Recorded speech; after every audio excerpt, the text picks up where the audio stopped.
The ancient education system in India was way different than what we see it today. In earlier times, there was no stress on the textbook, the syllabus, curricula, assessment, etc. The system was completely different than what we are facing today or we are experiencing today. The British rule started it all. They changed the system entirely. But do you want to know what was the ancient education system?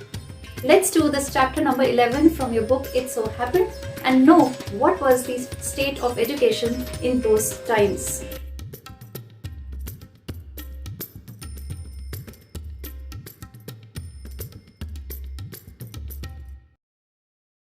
Did you know that India has been the center of learning since ancient times? How did we come to know about this? There are inscriptions. Inscriptions means carvings of words on stones and copper, palm leaf records, and are scriptures. Scriptures means holy text as evidences of the historic origins of learning in India. Today, we follow an education system in which learning takes place through syllabus, curricula, textbooks, and assessment practices. Have you ever thought what these were like in the past? In this feature story, we will give you glimpses. Glimpses means a quick look of our ancient education system. You must have heard or read that travelers from various regions having different climates and cultures began to visit parts of India from early times. To them, India was a land of wonder. The fame of Indian culture, wealth, religions, philosophies, art, architecture, as well as its educational practices had spread far and wide. The education system of ancient times was regarded as a source for the knowledge, traditions, and practices that guided and encouraged humanity. Salient features of ancient education system. From the time of Rig Veda onwards, our ancient education system evolved over the period and focused on the holistic development of the individual. Holistic means whole. By taking care of both the inner and outer self. The system focused on the moral, physical, spiritual, and intellectual aspects of life. It emphasized on values, emphasized means stressed, such as humility. Humility means humbleness, truthfulness, discipline, self reliance. Self reliance means independence and respect for all creations. Students were taught to appreciate the balance between human beings and nature. Teaching and learning followed the tenets of Vedas. Tenets are the main principles of a religion or philosophy. Vedas and Upanishads fulfilling duties towards self, family, and society. Thus, encompassing. Encompassing means including all aspects of life. Education system focused both on learning and physical development. In other words, the emphasis was on healthy mind and healthy body. You can see that education in India has a heritage of being pragmatic.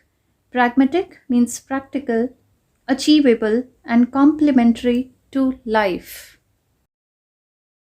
As we begin with this chapter, let's first understand the salient features or important features of ancient education system. Our old education system has evolved or grown from Rig Veda time.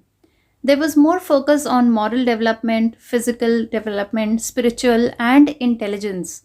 But this kind of education system stressed more on values like humbleness or truthfulness, discipline in oneself, or being independent and respecting all forms of life.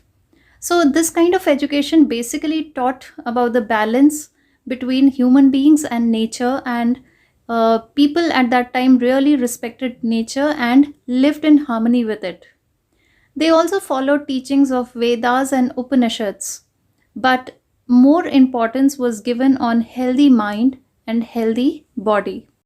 So basically, they were involved in physical exercise as well as the upliftment or development of one's intelligence and mind.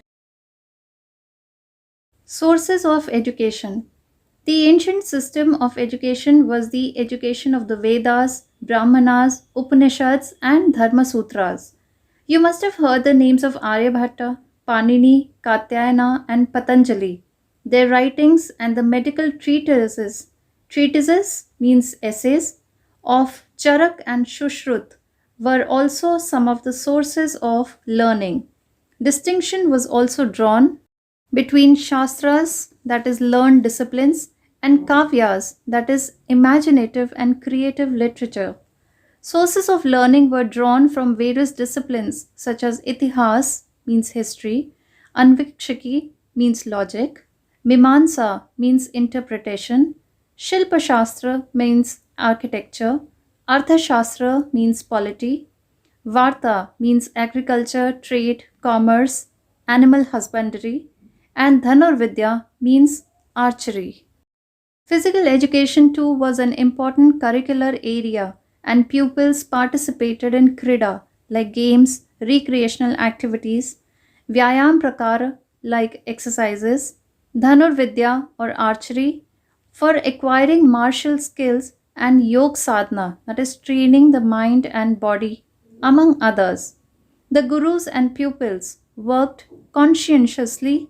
Conscientiously means responsibly together to become proficient in all aspects of learning. Proficient means expert. In order to assess means judge, pupils' learning, Shastrartha, that is, learned debates, were organized. Pupils at an advanced stage of learning guided younger pupils. There also existed the system of peer learning, like you have group or peer work. Now, before we move on to the next point, let me give you a small brief about all these scholars. Let's start with Aryabhat.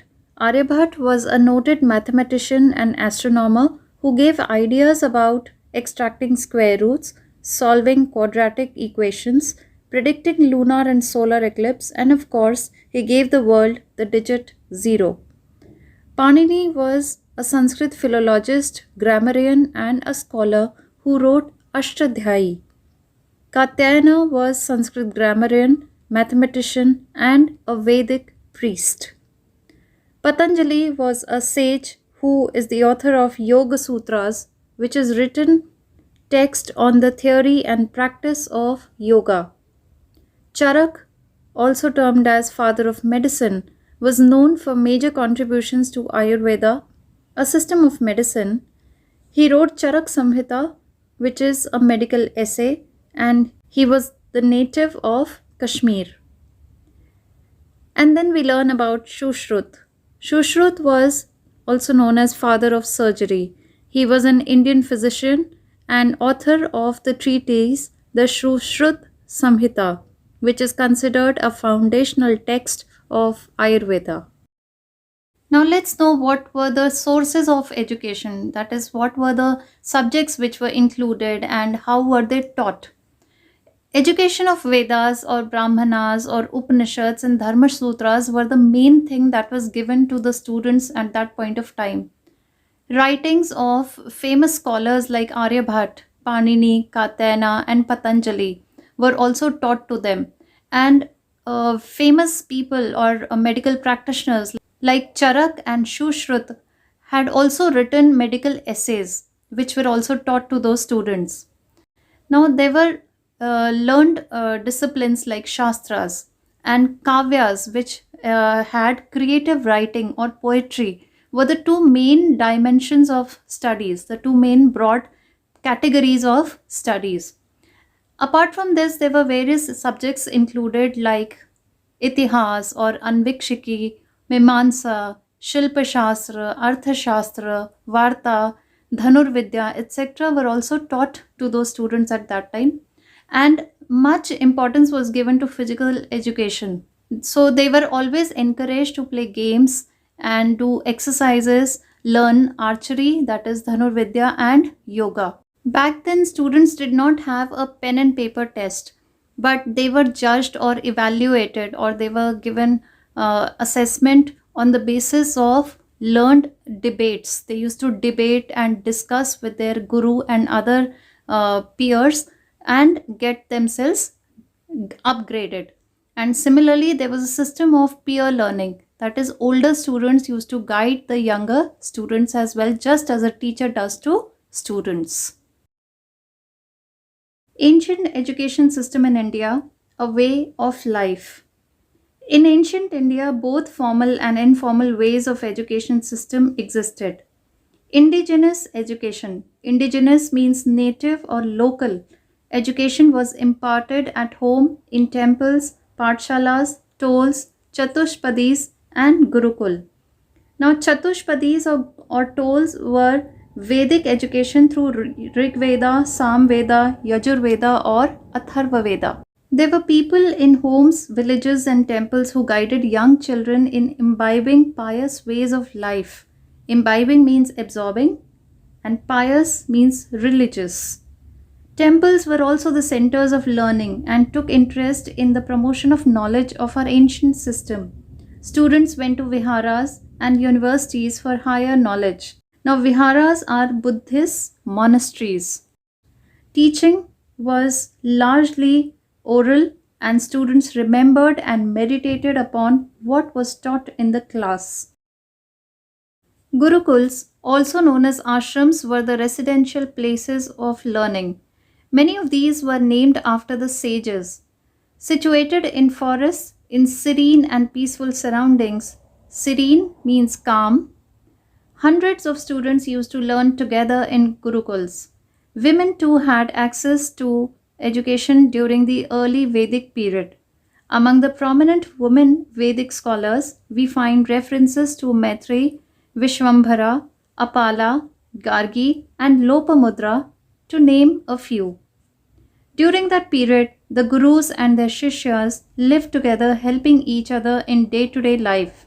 The main objective was to have complete learning, leading a disciplined life, and realizing one's inner potential. Students lived away from their homes for years together till they reached their goals. The Gurukul was also the place where the relationship of the Guru and Shishya strengthened with time. While pursuing their education, pursuing means following, in different disciplines like history, art of debate, law, medicine, etc., the emphasis was not only on the outer dimensions of the discipline, but also on enriching inner dimensions of the personality. Well, the ancient education system in India was not just an education system, but it was also a way of life. Because local education was given to the students at home, in temples, pathshalas, tolls, chatushpadis, and gurukuls. And they were taught religious ways of life. There were viharas like Buddhist monasteries, and universities for higher education. And at that point of time, writing was done very less, and oral teaching and learning through lectures and debates and discussions were done in the classrooms or in gurukuls. Gurukuls, also known or ashrams, are like hostels which are there today, where Guru and Shishya used to stay together and live their life. At that point of time, women were also educated. There are a few women scholars like Maitreyi, Vishwambhara, Apala, Gargi, Lopamudra who were quite famous at that point of time. In Gurukuls, gurus, that is teachers, and shishyas, that is students, lived together and carried on with their day-to-day routine. Education was for both outer and inner development of the students at that point of time. So the education was not just about one aspect of life, but it was also to strengthen them from outside and inside both. The Indian education system in those times had evolved from the Rig Veda time, and it had a very distinct and a different feature than the rest of the world. So when travelers from different parts of the world came to our country, they thought that India was a land of wonder. Why? Because we still saved our traditions and cultures, and we passed on from one generation to another. So the education system here was based on Vedas, Upanishads, Brahmanas, Dharma Sutras, etc. So at that point of time, the education system had the concept of holistic development, Means it was not just developing the knowledge and the concepts in the mind, it was also developing the physical, the moral, and the spiritual aspects. And it more or less rested on the concept that there has to be a balance between the human beings and nature. So students at that point of time were taught humbleness, they were taught self-discipline, they were taught to respect elders, they were given moral values. So they were trained in such a way that their inner and outer self was fully developed when they grew up. The different subjects which were taught during that time was history, logic, interpretation, architecture, animal husbandry, agriculture, archery, and along with this, to cater to their physical education or physical development, they had yoga and they had krida like games and recreation. And we also know some of the scholars of India during those times like Panini, Aryabhat, Charak, Shushrut, Chanakya, etc. were the scholars who gained knowledge during those times and became world famous people. Now, during those times, they did not have schools like we have it today. So the students were trained in their own homes, in temples, in tolls, or in chatushpadis. And society in general came forward and gave donations for education because education was free at that time. Since it was regarded as a very pious way of life, people used to come forward and make donations and help them financially. Another very interesting concept during those times was the Guru Shishya concept. They had gurukuls or ashrams where gurus and shishyas, that is teachers and students, used to live together under one roof, and they helped each other in teaching and learning. And then there was a concept where the advanced students used to help their gurus or their teachers in teaching the junior students. This was what we read in part 1. In part 2, we are going to read about two very famous universities, that is of Takshila and Nalanda. Let's read about them and let's also read what was the role the community played in general and what was the role of teacher here. In part 1, you have read about the ancient education system in ashrams or gurukuls and the way of life in them. This system continued to flourish. Flourish means grow during the time of the Buddha and the subsequent periods. Many monasteries or viharas were set up for monks. Monks are religious persons in Buddhism, and nuns to meditate, debate, and discuss with the learned for their quest for knowledge. Quest means search.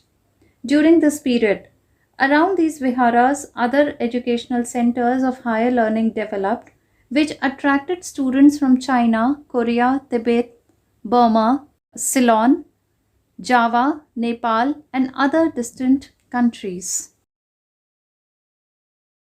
Viharas and universities.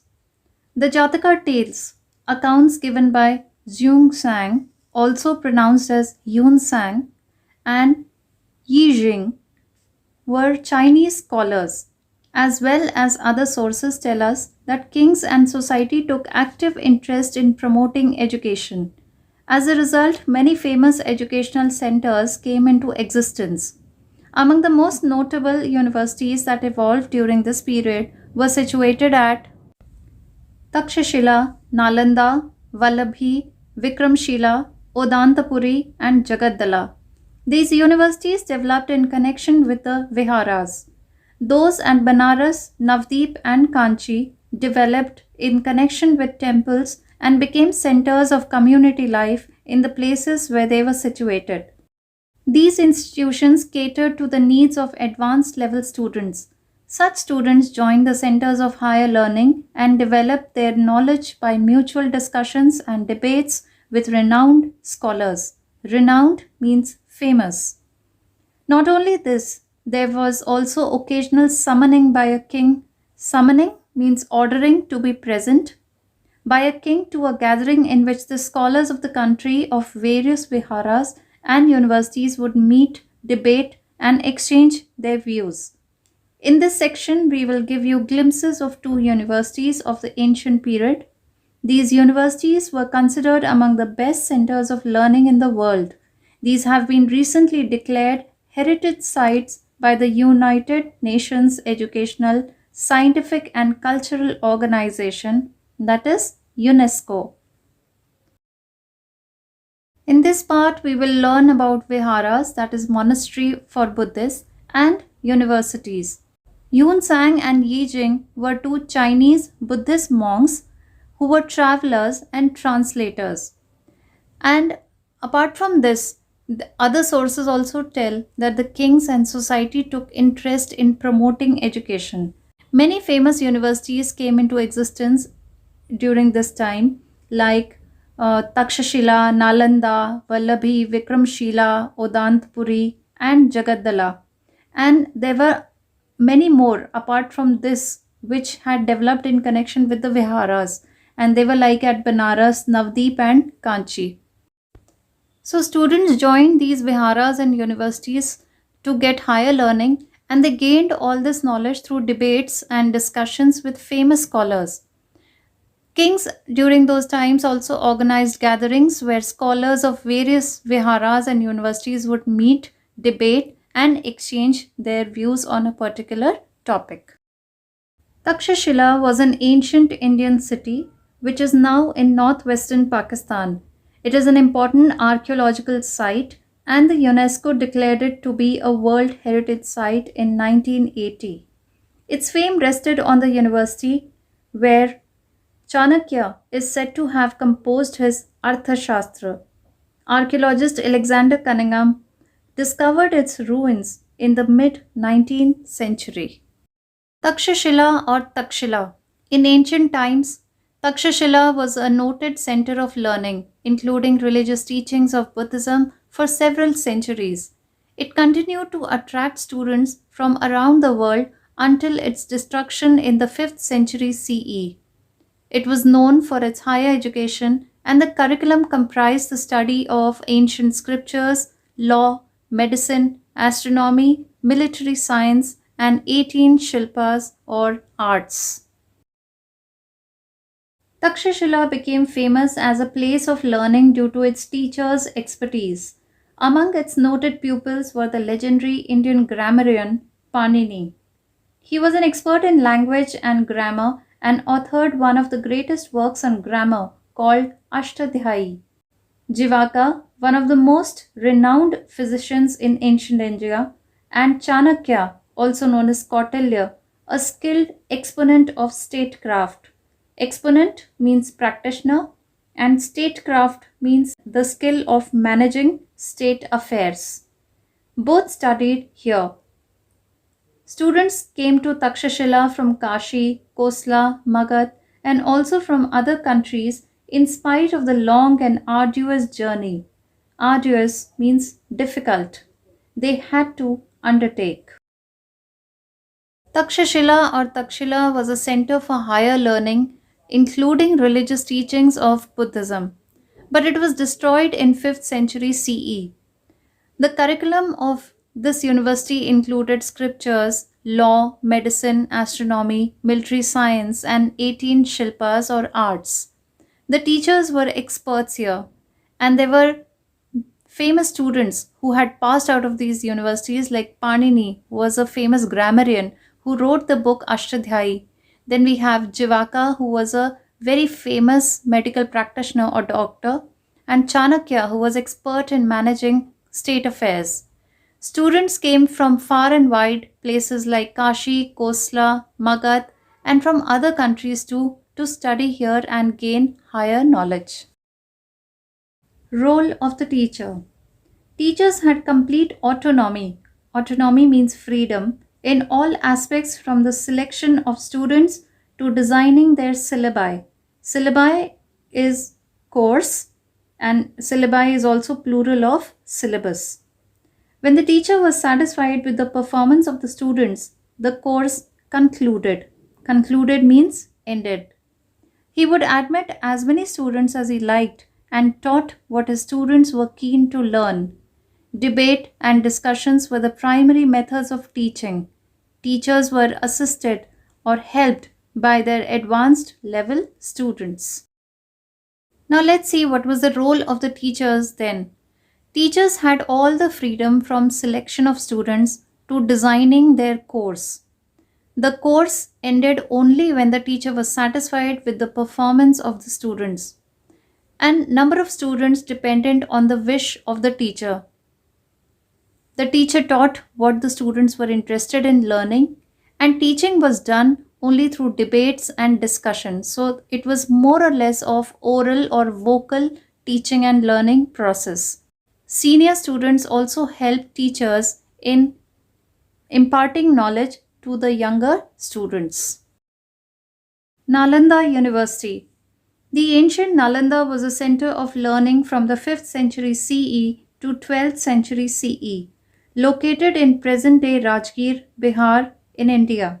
Nalanda was one of the oldest universities of the world, and UNESCO declared the ruins of Nalanda Mahavihara a World Heritage Site. The new Nalanda University is envisaged means imagined, as a center of inter-civilizational dialogue. Nalanda, when Yun Sang visited it, it was called Nala and was a center of higher learning in various subjects. The university attracted scholars from the different parts of the country as well as the world. The Chinese scholars Yi Jing and Yun Sang visited Nalanda in the 7th century CE. They have given vivid accounts of Nalanda. They have noted that as many as 100 discourses means discussions, happened on a daily basis in a variety of disciplines through the methods of debate and discussions. Yun Sung himself became a student of Nalanda to study Yoga Shastra. He has mentioned that the chancellor of Nalanda, that is Shailabhadra, was the highest living authority in yoga. The courses of study offered by Nalanda University covered a wide range, almost the entire circle of knowledge then available. Students at Nalanda studied the Vedas and were also trained in fine arts, medicine, mathematics, astronomy, politics, and the art of warfare. After the destruction of Takshila University in 5th century, Nalanda University came into existence. So Yi Jing and Yun Sang visited Nalanda in 7th century. There they observed that about 100 discussions used to happen every day. These discussions were in the form of debates and discourses. Chancellor of Nalanda, known as Shailabhadra, was the highest authority in yoga. This university attracted scholars from different parts of the country as well as from the world. Yun Sang himself became a student of Nalanda to study Yoga Shastra. Different subjects were offered here in this university, like study of Vedas, fine arts, medicine, mathematics, astronomy, politics, and the art of warfare. Role of community. At that time, knowledge was considered sacred and no fee was charged. Contributions towards education were considered the highest form of donation. All members of the society contributed in some form or the other. Financial support came from rich merchants, wealthy parents, and society. Besides gift of buildings, the universities received gifts of land. This form of free education was prevalent. Prevalent means common in other ancient universities like Vallabhi, Vikramshila, and Jagaddala. At the same time, in the south of India, Agraharas served as centers of learning and teaching. South Indian kingdoms also had other cultural institutions known as Ghatika and Brahmapuri. A Ghatika was a center of learning including religion and was small in size. An Agrahara was a bigger institution, a whole settlement of learned Brahmins with its own powers of government and was maintained by generous donations from the society. Temples, mathas, Jain basadis, and Buddhist viharas also existed as other sources of learning during this period. Now let's see what role did the community play in Indian education system at that time. Knowledge was considered godliness. It was considered very sacred and no fees was charged. Rich merchants, wealthy parents and society gave financial support in the form of donations, gift of buildings, and land. The education was free and it was given in other universities also like Vallabhi, Vikramshila, and Jagaddala. In south of India, Agraharas were centers of teaching and learning run by Brahmins and maintained by donations. Ghatika was a center of learning including religion, but it was smaller in size. Temples, mathas, Jain basadis, and Buddhist viharas also existed as other sources of learning. Continuation of Indian education system. The Indian education system continued in the form of ashrams, in temples and in indigenous schools. During the medieval period, maktabs and madrasas became part of the education system. While madrasas provide elementary or higher education in religious or regular streams, maktabs are neighborhood schools, often attached to mosques, that provide religious education to children who attend other schools to get mainstream education. During the pre colonial period, indigenous education flourished in India. This was an extension of the formal system that had taken roots earlier. This system was mostly religious and spiritual form of education. Tols in Bengal, Pathshalas in Western India, Chatushpadis in Bihar, and similar schools existed in other parts of India. Local resources via donations supported education. References in texts and memoir are historical records, inform that villagers also supported education in southern India. As we understand, the education system of India focused on the holistic development of the students, both inner and outer self, thus preparing them for life. Education was free and not centralized. Its foundations were laid in the rich cultural traditions of India, thereby helping in the development of the physical, intellectual, spiritual, and artistic aspects of life holistically. Holistically means fully. Our present day education system has a lot to learn from the ancient education system of India. Therefore, the stress is being laid on connecting learning to the world outside the school. Today, educationists recognize the role and importance of multilingual. Multilingual means using several languages and multicultural education, thereby connecting the ancient and the traditional knowledge with contemporary learning. Contemporary means modern. So, how did this Indian education system continued? It continued in ashrams, temples, and local or native schools. When the medieval period came, there were maktabs and madrasas which came up as centers of education. During those times, religious and spiritual form of education was given to the children or to the students, and society supported the education via donations because the education then was free. Education focused on holistic development, both inner and outer self, and it was free but not centralized. It was based on the cultural traditions of India. And this kind of education or the system helped in physical, intellectual, spiritual, and artistic aspects of life of every person. The present day education system is also trying to connect with the ancient system because today it is a much different thing than what we had in earlier times.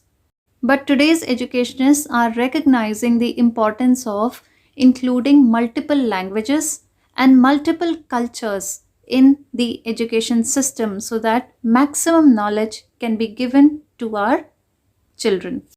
With the passage of time, there came up monasteries or viharas, also termed as universities, were set up for higher education for children. Takshila was a noted center for learning, including the religious aspects of Buddhism. Before it was destroyed, it was a well-known university which attracted many students from all over the world. Takshashila was known for its subjects like ancient scriptures, law, medicine, military science, and 18 shilpas or arts, and the astronomy. Then the Nalanda University came up. There were two very known Chinese scholars and travelers, Yunzheng and Yi Jing, who visited this Nalanda University. Yunzheng even had a course of yoga in this university, and this university was also believed to be at par with Takshashila. Students at Nalanda studied Vedas, and they were also trained in fine arts, medicine, mathematics, astronomy, politics, and art of warfare.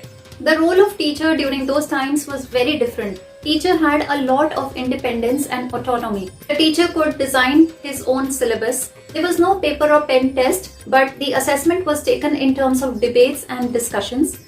Verbal or oral learning was given to the students. And during those times, the teachers were assisted or helped by the advanced students in teaching and learning process. So now we understand that how ancient system was entirely different than the modern system of education. Today there is an effort of changing the syllabus and connecting it to various languages and cultures.